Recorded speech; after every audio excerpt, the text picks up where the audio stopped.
These radiators do need to be swapped out now because they are getting rid of more thermal energy.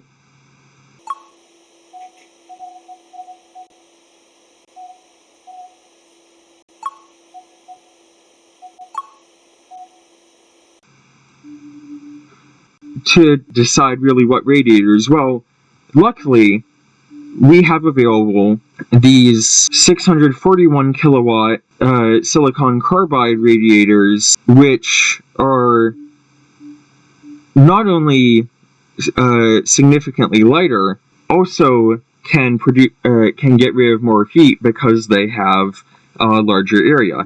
Now, as you can see, they don't have as high of a maximum temperature, but because that outlet temperature is only 1300 Kelvin, dropping to 1720 Kelvin isn't really a concern. There are also these even lighter and cheaper radiators here that, in fact, are going to be the choice. Now, these produce just barely not enough thermal energy, or radiate just barely not enough, so we can increase it to 3 of them, which normally, now that they're not on the same plane, they would suffer some interreflection. That is, the thermal energy radiating off of this one intersects with the thermal energy radiating off of this one, or diffracts around the spacecraft body.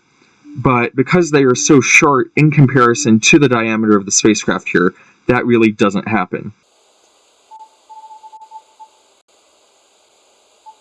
Because we want it to have more missile capabilities than the stock spacecraft, this is going to be, each of these missile launchers is going to be increased to having 3 of them instead of just the 2. We have to adjust the angular offset a bit here, 60, because we want to have that so it's offset.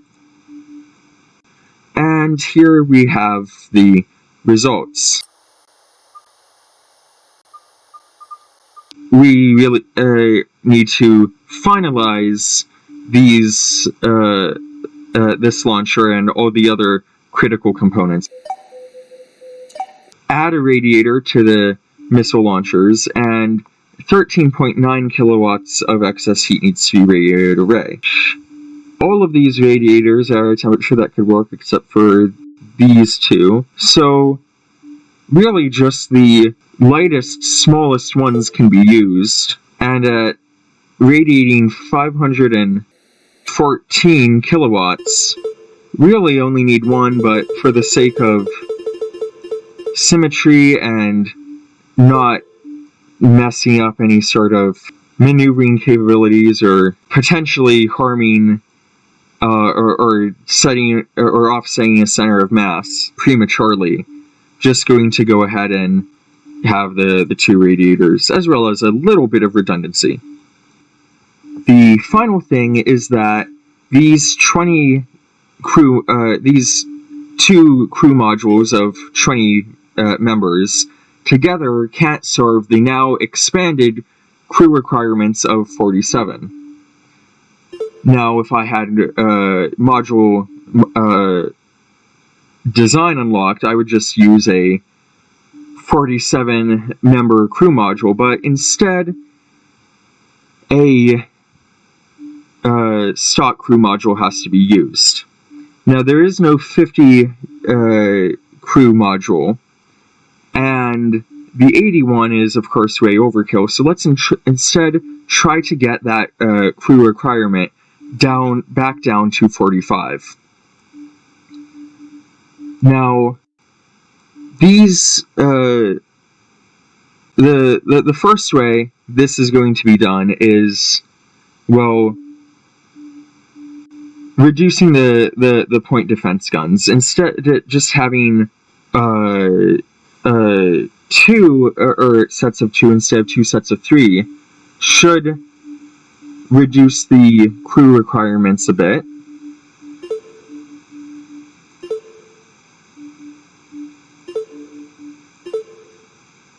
And that, unfortunately, does not seem to be enough. Instead, the difficult decision has to be made to reduce it to just one set of 3 around the midsection, and instead rely on evasion as the main source of point defense. Now, each of these crew modules weighs 92.3 tons.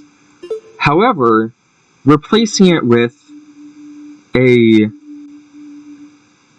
single 45 crew module kind of gets rid of the mass overhead a bit, and instead just has 156 tons instead of the combined mass of about 100.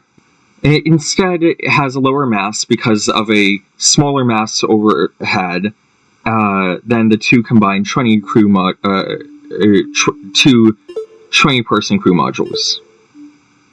Now, that's odd. Currently doesn't recognize the old radiators, so we just add our own once again. 16.5 kilowatts of waste heat need to be radiated away. So, once again, just selecting a suitable stock radiator, which needs to be a larger one because it's at so much of a lower temperature. This radiator is selected because even though 3 will be needed, it is still going to be a little bit more efficient than a little bit more mass efficient than the slightly larger one, because it is significantly lighter, likely due to armoring and perhaps some material differences once again. Now, the crew requirement is also decreased by having only a single crew module being maintained instead of 2 of them. So perhaps, once again, 2 sets of point defense guns can be used. This increases the crew requirement very much up to the limit of 45 crew exactly being needed and a 45 person crew.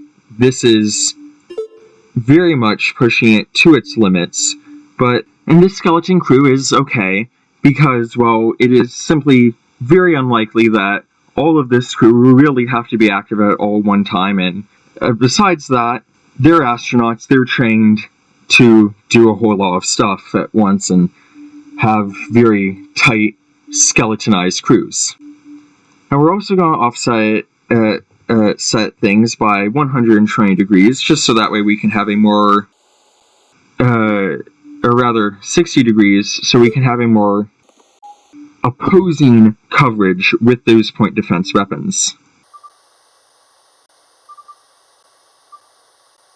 Now, additionally, this Delta V is starting to look a little sparse once again, so the solution is to integrate some drop tanks instead of an additional internal propellant tank.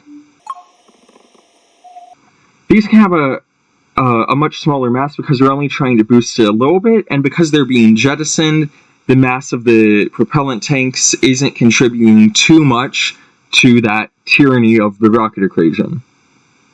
So, a couple of 10-ton methane drop tanks, let's see how that affects the Delta V.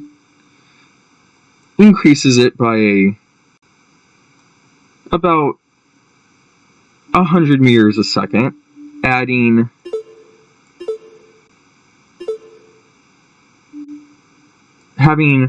4 of them, or 8 of them, increases it to nearly 4 kilometers per second, which for this upcoming mission, Vesta Overkill, is in fact something I'm rather comfortable with. As such, we can now finalize this design because we have an ideal missile craft. Oh, but before we do, let's rename it from Orbital Defense Craft Copy to something a little bit more appropriate. Bone Striker.